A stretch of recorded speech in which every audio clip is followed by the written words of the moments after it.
आप सभी का एक बार फिर स्वागत है SPN9 के इस खास कार्यक्रम में और मैं हूं आपके साथ फरहान। बात करेंगे ज्योतिरादित्य सिंधिया की, लेकिन थोड़ा पीछे जाएंगे तो आपको याद होगा मध्य प्रदेश में कमलनाथ एवं उनके पुत्र के लापता होने के पोस्टर लगा दिए गए थे। यह काफ़ी सिलसिला लंबा चला था, बीते दिनों की बात है, आपको याद होगा। अब जो जय विलास पैलेस है ज्योतिरादित्य सिंधिया का, उसके पास भी इस तरह के कुछ पोस्टर लगे हुए मिले जिसमें लिखा था कि ज्योतिरादित्य सिंधिया का पता बताने वाले को 5100 रुपये का इनाम मिलेगा। यह पोस्टर आखिर किसके द्वारा लगाए गए थे और क्यों लगाए गए थे, आइए हम आपको बता देते हैं। यह पोस्टर लगाए गए थे, कांग्रेस के नेता हैं सिद्धार्थ सिंह राजावत, उन्होंने यह पोस्टर लगाए थे। इस पोस्टर को लगाए जाने के बाद पुलिस ने संज्ञान लिया है। 88 और 505 यानी 88 और 505 1C के तहत उन पर केस दर्ज किया गया है। तो यहाँ पर सिद्धार्थ सिंह का कहना है कि ज्योतिरादित्य सिंधिया अपने क्षेत्र में ग्वालियर में बिल्कुल भी नहीं भटके हैं, मौजूद नहीं रहे हैं। वहाँ लोग उनसे मिलना चाहते हैं, जो वहाँ की तकलीफ़ें हैं, परेशानियाँ हैं, उससे आके उसका संज्ञान लें। यह कहना है इसका सिद्धार्थ सिंह राजावत का।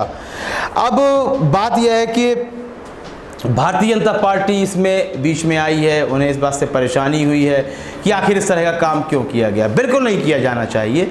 आप ज़बानी जंग जारी रख सकते हैं, उसमें गालियों का इस्तेमाल ना हो, लेकिन जो भारतीय राजनीति के से अब बहुत दूर हो चुकी है बात की गालियों का इस्तेमाल ना हो अपनी सभाओं में। अप्रत्यक्ष रूप से लगातार गालियाँ दी जाती हैं, तो यह कार्य गलत है, चाहे वह कांग्रेस के द्वारा किया गया हो। लेकिन जब कमलनाथ के पोस्टर लगाए जा रहे थे, उनके पुत्र के पोस्टर लगाए जा रहे थे, तब यह कार्य कौन कर रहा था? जब भारतीय जनता पार्टी के ऊपर बात आती है या उनके किसी नेता को निशाने पर लिया जाता है, तब संविधान और नियम सब जारी हो जाते हैं, सब वहाँ मौजूद हो जाते हैं। लेकिन जब वह इसी कार्य को करते हैं, तब आप संविधान को, नियमों को उठाकर किनारे रख देते हैं। चाहे फिर वह योगी आदित्यनाथ का लगातार तबलीगी जमात पर बयान देना हो, जबकि हर्षवर्धन नकारते हुए नजर आ रहे हैं मौजूदा समय में। फिर चाहे अलग अलग जगह से तमाम नेता हैं, कपिल मिश्रा हैं, प्रवेश वर्मा हैं, अनुराग ठाकुर हैं, इनके बयानों को आप देखिए तो यह बयान उस पोस्टर लगाने से कहीं ज़्यादा जघन्य अपराध के रूप में सामने आए थे। लेकिन क्या हुआ? आप सत्ताधारी दल के नेता हैं, इसलिए आप आज़ाद घूम रहे हैं। आपके समर्थक उन बयानों का खंडन करते हुए नजर आ रहे हैं, और खंडन करने का यदि आप तरीका सुनेंगे उन समर्थकों का, अंधभक्तों का, तब भी आपको हंसी आएगी। आपको गुस्सा बिल्कुल नहीं आएगा, आपको हंसी आएगी कि क्या यह देश का वही लोकतंत्र है, वही संविधान है जो आज़ादी के बाद एक बड़ी संविधान सभा में बनाया गया था, बाबा साहब भीमराव अंबेडकर की अध्यक्षता में बनवाया गया था। क्या ये वही संविधान है? क्या यही सोचकर बनाया गया था कि दिल्ली की गलियों में गोली मारने की बात कही जाएगी और उसके अगले ही दिन दंगा हो जाएगा?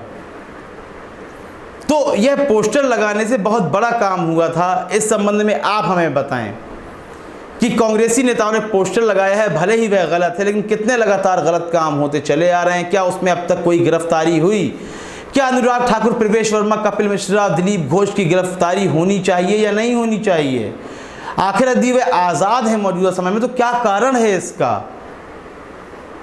और क्या सत्ताधारी दल उनका साथ दे रहा है? तो क्या हर सरकार में ऐसा ही होता है कि जो सत्ताधारी दल होगा उसके बेबाक नेताओं को जेल नहीं भेजा जाएगा? इस संबंध में अपनी राय देना बिल्कुल भी ना भूलें। कार्यक्रम को लाइक करें, ज़्यादा से ज़्यादा शेयर करें और चैनल को सब्सक्राइब अवश्य कर दें। तब तक के लिए इजाज़त दीजिए, धन्यवाद।